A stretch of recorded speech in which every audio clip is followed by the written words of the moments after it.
Olá, estamos iniciando pelo canal Suprem, braço de comunicação da União Planetária, mais uma entrevista dentro do movimento 2022-2030, o Brasil e o mundo que queremos, uma parceria da Universidade de Brasília, através do Núcleo de Estudos do Futuro, do Centro de Estudos Avançados Multidisciplinares, o CEAM, com a União Planetária. Hoje teremos o privilégio de conversar com a professora Cristina Soares dos Santos. Vamos revisitar a formação da nossa convidada e conhecer suas atividades como militante da causa negra e conhecer o seu livro Mulheres na História Africana de Mato Grosso.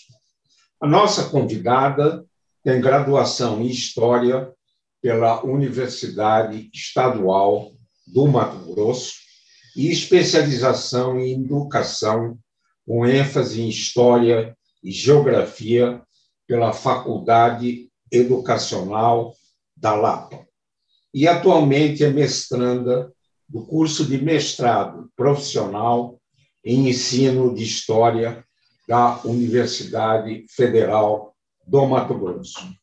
Atua como professora de História na Escola Estadual Mariana Luiza Moreira, em Cuiabá. Ela publicou recentemente um livro muito bem ilustrado, intitulado Mulheres na História Africana e Mato Grosso. E atua como militante da causa negra, principalmente na dimensão histórica e cultural. Muito obrigado, professora Cristina Soares dos Santos, por ter aceito ao nosso convite.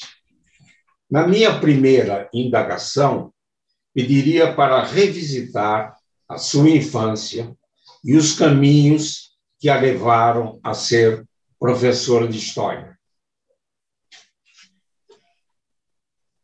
Eu gostaria de iniciar agradecendo, pelo convite, porque é uma honra poder estar aqui.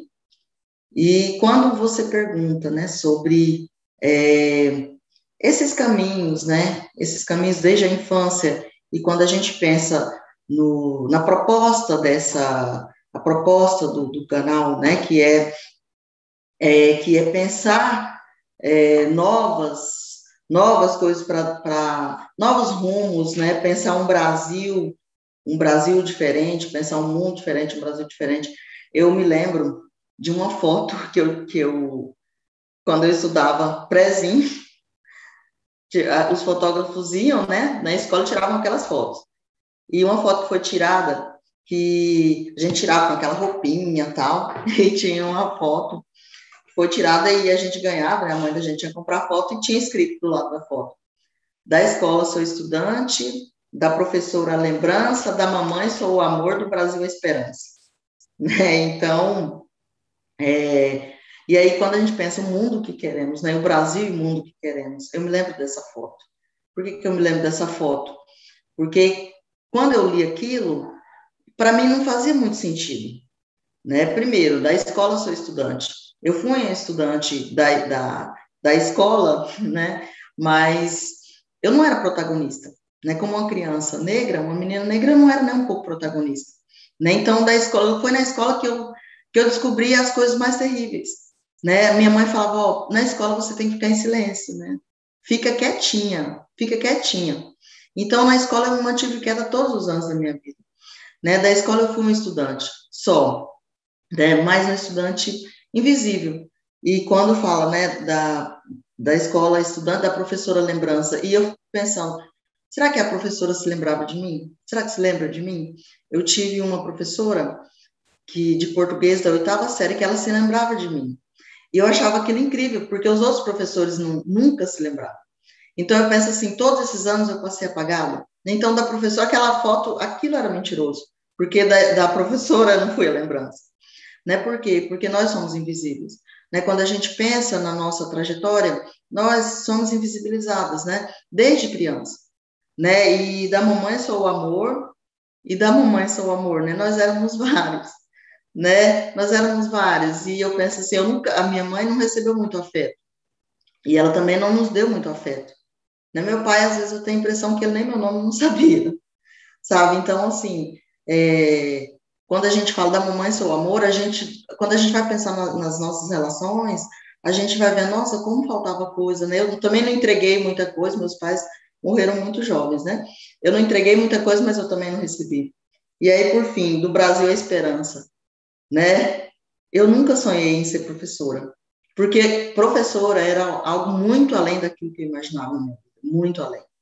Porque os meus alunos às vezes me perguntam, professora, você sonhava em ser professora? Eu olho para eles e falo, sim, mas eu penso assim, gente, eu sonhava em chegar com 15 anos de idade com todos os dentes na frente, porque nem isso eu pensava, que eu consegui, todas as condições não levavam a isso. Então, ser professora foi um presente na minha vida, porque eu não imaginava, quando eu fiz o ensino médio, eu não imaginava fazer graduação, nunca. Faculdade era um nome estranho, né? E eu não vou contar tudo isso porque o tempo é muito curto, mas para chegar até a universidade foi muito difícil, foi uma luta. E todos esses anos em silêncio. E um ponto assim muito crucial para chegar na universidade foi quando eu estudava o terceiro ano. Eu tinha uma professora, na aula de história, a professora começou a falar sobre a questão da escravidão. E ela começou a falar que os negros eram passivos, que os negros eram escravos porque queriam. E eu sempre mantive silêncio na sala de aula, assim como minha mãe falava de se manter em silêncio. Mas nesse dia eu falei, eu vou ter que falar alguma coisa, porque ela não está certa. Mas quando eu fui falar, eu não tinha argumento, sabe? Eu não conseguia ter argumento para responder. E foi muito angustiante. E eu fui tentar falar e ela rebateu aquilo e ela falou, não, mas ela me deu uma cortada lá que eu fiquei sem reação. E eu tentei responder e todo mundo deu risada. Né? O professor deu uma cortada, todo mundo deu risada. E ali eu pensei, eu preciso aprender história, eu preciso ter argumentos para isso, para esse tipo de coisa. Mas acabou, né? Acabou o terceiro ano, assim, acabou o calvário, né? Porque a escola foi difícil, toda a vida foi difícil ser estudante. Mas quando eu terminei, depois de muitos anos, eu trabalhava numa loja de confecção. E aí tinha o dono lá da loja, tinha muitos livros de literatura, e eu lia todos os livros de literatura. E ele, você tem que fazer faculdade. Eu pensava, mas não é para mim. Mas até que eles me incentivaram e eu fiz, né? Fiz o vestibular para a universidade pública e passei. E eu nem acreditei, né? Mas aí foi assim, esse foi o meu caminho para chegar até me tornar professora, né? E quando eu me tornei professora, eu pensei, eu não quero ser igual àquela professora. E eu quero ter argumento para falar que a escravidão, ter outro olhar sobre a escravidão e ter outra fala sobre isso, né? Outro discurso sobre isso, e que os meus alunos, né, se sintam representados, né? Então, esse foi meu caminho até chegar à educação, foi esse para mim. Muito bom. E chegou, na minha visão, a uma das profissões mais nobres que nós temos, que é de ser professor ou professor. Professora Cristina, atualmente, dentro do seu mestrado profissional na Universidade Federal do Mato Grosso, desenvolve a pesquisa Erguer a Voz, a luta e a construção de uma narrativa antirracista no contexto escolar por uma história das mulheres negras protagonistas. Poderia destacar os principais pontos dessa pesquisa? Sim, quando eu fui iniciar o mestrado, e é o mestrado profissional, né, Prof. História. Quando a gente faz o mestrado, esse mestrado, a gente não precisa ter um projeto. Você entra com uma prova, você vai desenvolver o projeto ao longo do mestrado. E quando eu fui desenvolver o projeto, eu pensava, eu tenho que falar sobre questões raciais, né? Eu quero falar sobre racismo na escola.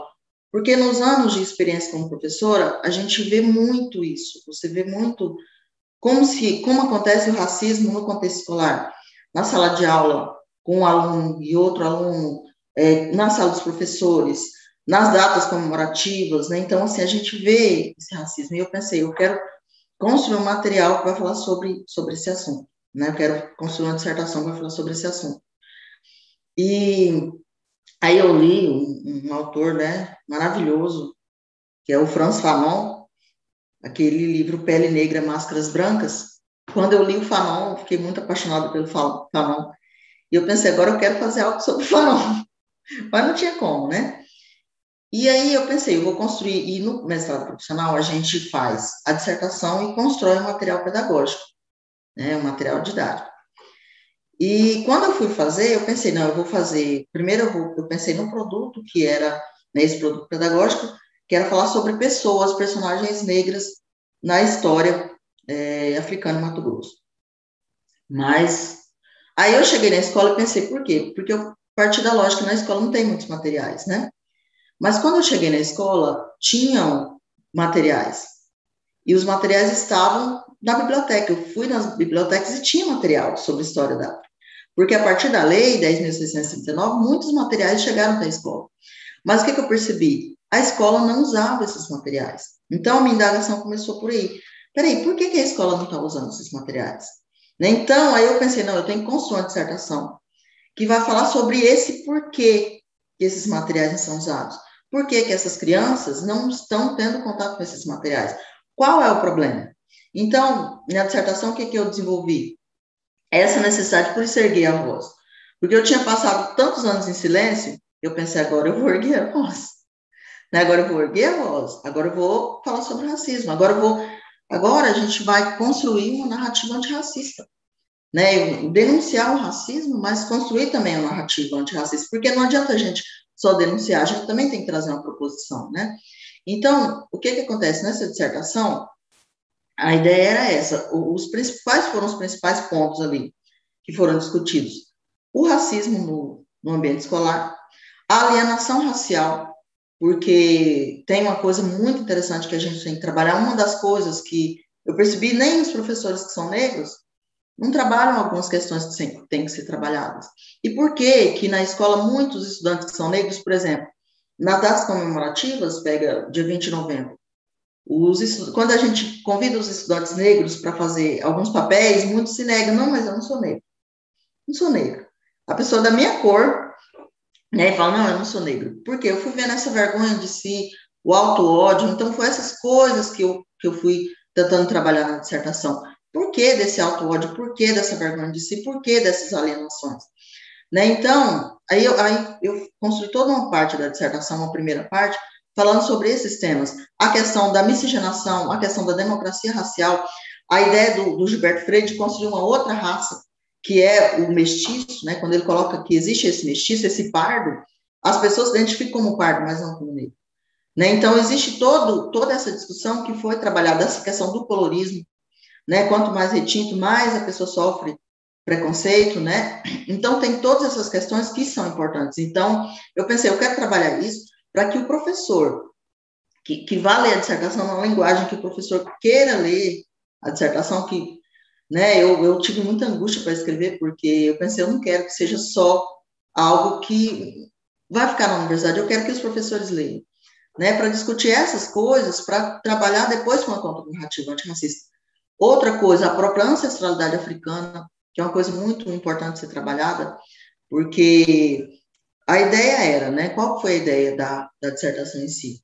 Trabalhar todos esses pontos, como que acontece tudo isso, por que da vergonha de si, por que do auto-ódio, por que dessa alienação racial, porque tudo isso é fruto do quê? Da colonização. Né? Nós fomos colonizados e nós temos uma mente colonizada. E o que é necessário? É necessário descolonizar essa nossa mente. Né? Nossa mente, enquanto negro mesmo, é necessário a gente descolonizar a nossa mente. Porque a gente vive reproduzindo ainda a história eurocêntrica. Né? E a gente não pode continuar reproduzindo essa história eurocêntrica. Mas, para isso, uma segunda parte, o que eu trouxe? Uma análise dos HQs da Unesco, que são aqueles HQs Mulheres na História da África, que são riquíssimos e poucas pessoas conhecem. Né? Então, eu analisei a vida de 3 mulheres, que era Sojourner Truth, dos Estados Unidos, a Rainha Ginga, de Angola, e a Wangari Maathai, do Quênia. Então, analisando a vida dessas 3 mulheres, eu trouxe ali uma proposta de contranarrativa. Por quê? Porque a partir do momento que a gente traz, existe uma narrativa, por exemplo, eu trouxe essa dissertação, existe uma narrativa eurocêntrica, né, que é extremamente racista, né, enquanto Kant vai falar, Voltaire, né, eu trouxe alguns trechos de fala dele, que são altamente racistas, que falam que o negro não são pessoas, são animais. A gente traz, por exemplo, eu trouxe ali Rainha Ginga, Wangari Maathai e Sr. Gertrude para mostrar um oposto, é uma contranarrativa. Por quê? Porque quando a gente traz essa contranarrativa, quando a gente traz a história do continente africano, né, quando as pessoas conhecem o continente africano, aí é o momento de começar uma libertação das alienações, uma libertação do racismo, né, uma luta contra o racismo. Então, essa é a proposta. Tá? Então, a ideia era essa, e trazer uma contranarrativa, né? Trazer essa proposição de contranarrativa. Tá? Então, esses são os principais pontos, tá? Da dissertação. Certo. Gostei muito da sua expressão descolonizar as nossas mentes, né? Provavelmente a sua mãe, quando recomendava silêncio, ela tinha lá uma visão de futuro em que a gente teria aqui na Terra como se fosse o paraíso. E nessa situação, não podemos ficar em silêncio, mas nessa atual conjuntura de desigualdades, de preconceitos, etc., a gente não pode ficar em silêncio. Concordo plenamente com você, Cristina. Professora Cristina, no seu livro, Mulheres na História Africana, em Mato Grosso, descreve a trajetória de 3 personagens extraordinárias: Teresa de Benguela, Maria Bonifácia e Maria Taquara. Poderia destacar essas personagens? Sim, é sempre um prazer falar sobre essas mulheres. Assim, eu sou muito apaixonada por elas. E pegando um pouco daquilo que você falou sobre a minha mãe, eu vejo que quando a gente vai falar sobre mulheres, é impossível a gente não lembrar da nossa mãe. É impossível a gente não lembrar de ancestralidade. Né? Eu acho que o que me levou a tudo isso foi a minha ancestralidade, sabe? Foi a minha ancestralidade africana. Minha mãe tinha um costume de contar histórias para nós. Né? Eu falo que ela era um griot, né? E eu não sabia disso. Porque quando a gente era criança, ela contava várias histórias. Antes da gente dormir, ela chamava a gente para a cama e ia contando histórias, sabe? Histórias de lobisomem, histórias não sei o quê, história dos antepassados. Ela gostava muito de falar de um avô que a gente tinha, que era o vô Quinto, que era um homem cheio de aventuras, e a gente se apaixonou pela nossa ancestralidade através da minha. Então, e quando a gente vai falar, quando eu fui pesquisar sobre essas mulheres, na história africana, muitas coisas aqui eu até associava aquilo que eu tinha aprendido com a minha mãe e ela mesma. Porque até uma das coisas que eu trabalhei na dissertação é a questão do matriarcado também, da ancestralidade, do matriarcado. E essas mulheres, começando aqui pela Teresa de Benguela, eu trouxe aqui para mostrar esse livro.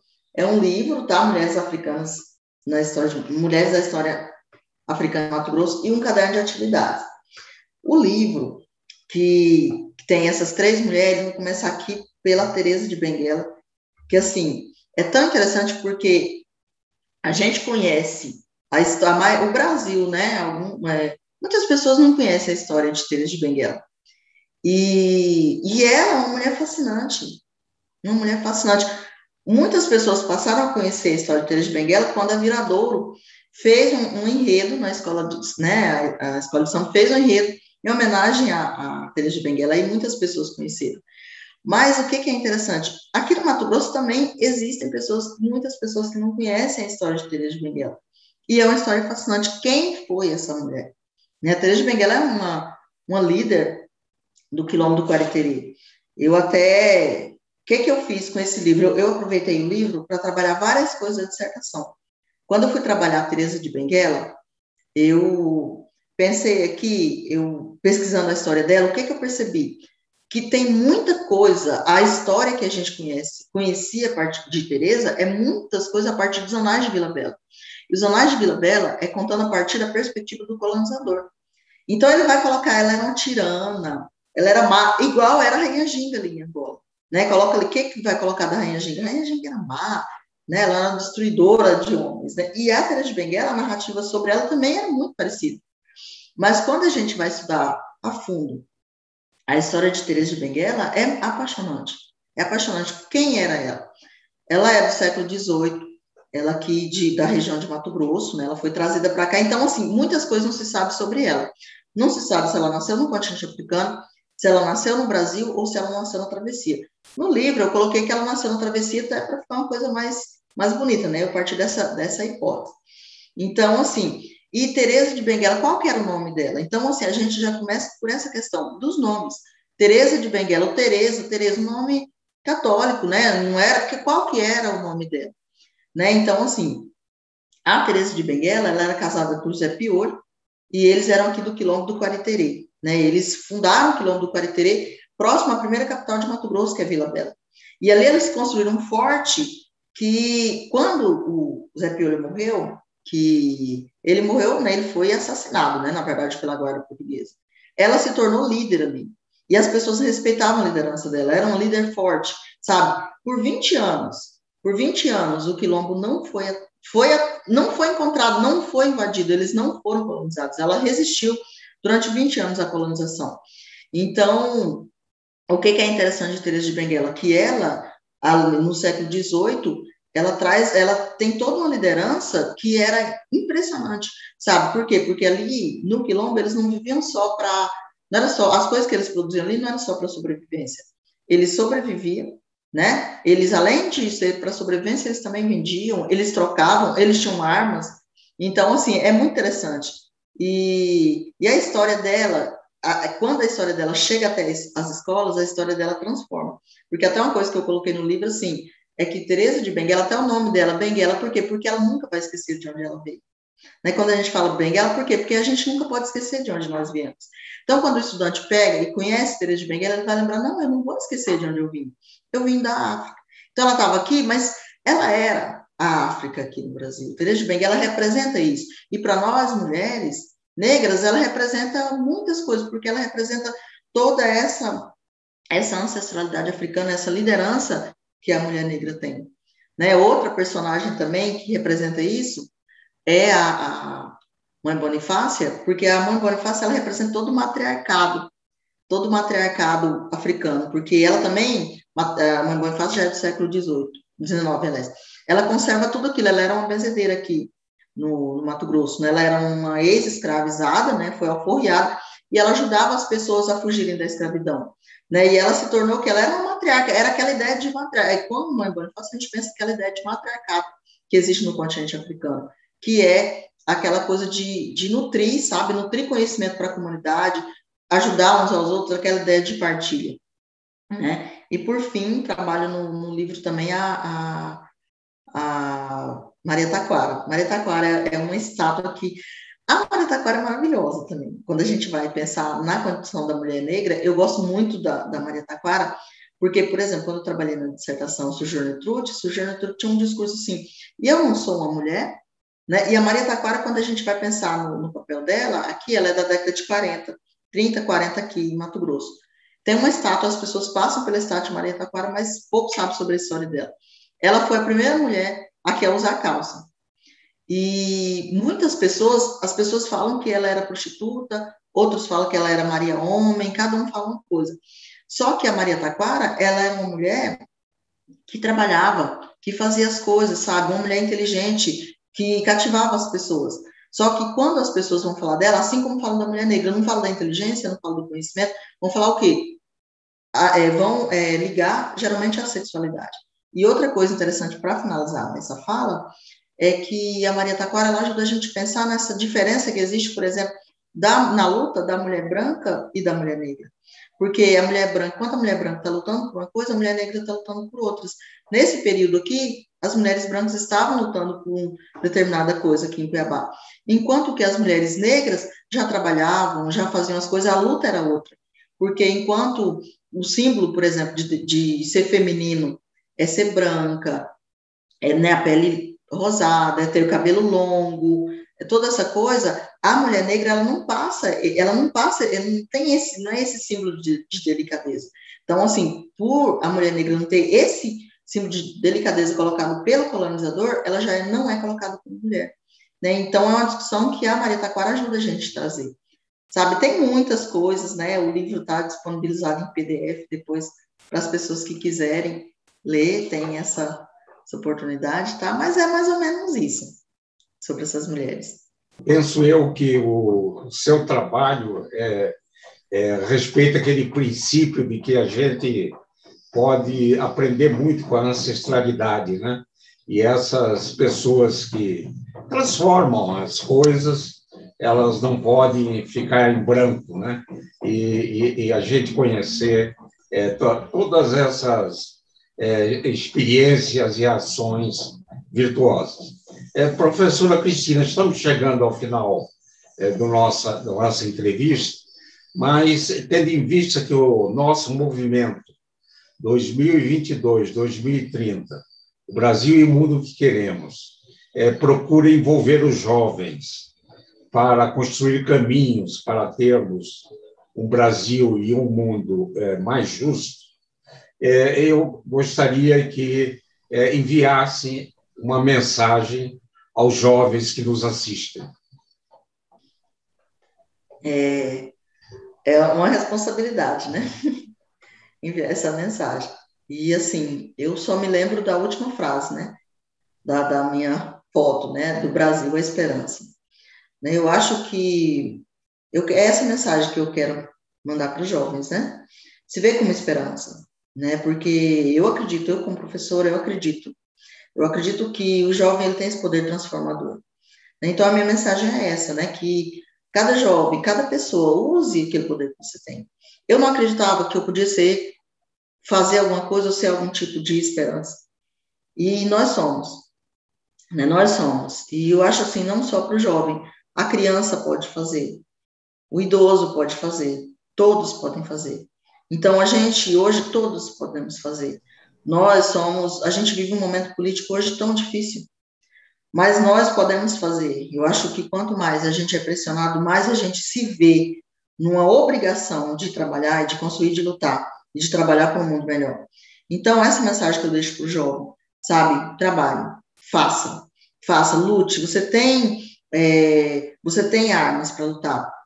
Eu sempre tive essa habilidade com desenho e eu pensava assim, não, eu nunca vou usar isso. Agora eu penso, não, eu vou usar, e agora eu estou usando. Né? Erga a voz. Então, é isso que eu falo para o jovem, erga a voz, erga aquilo que você tem, use aquilo que você tem, use seu corpo. O seu corpo é instrumento de luta. Use seu corpo como instrumento de luta. Não espere do outro, faça você.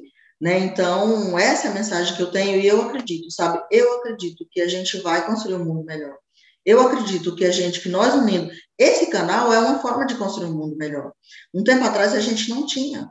Esse canal é um lugar. Então, jovens, usem o YouTube, construam um mundo melhor através do YouTube.